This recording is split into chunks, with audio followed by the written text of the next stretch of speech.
IT చెల్లించే వారికి, ప్రభుత్వ ఉద్యోగులకు, ప్రజా ప్రతినిధులకు రైతు బంధు కానుందా అంటే అవుననే సమాధానమే ప్రభుత్వ వర్గాల నుంచి వస్తోంది.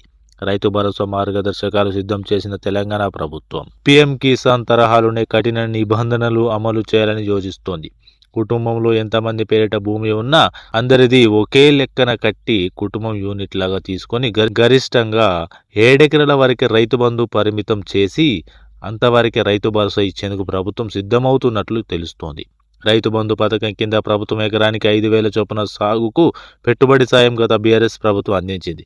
2 పంటలకు కలిపి ఖరీఫ్, రబీ సీజన్లకు ఎకరానికి 5,000 చొప్పున 2 సీజన్లకు 10,000 రూపాయల పెట్టుబడిగా ఇచ్చింది. ఈ మొత్తాన్ని రైతులకు గత ప్రభుత్వం ఖాతాలో వేసింది. అయితే ప్రస్తుతం సాగు చేసిన భూమికే రైతు భరోసా ఇవ్వాలని ప్రభుత్వం నిర్ణయించినట్లు తెలుస్తోంది.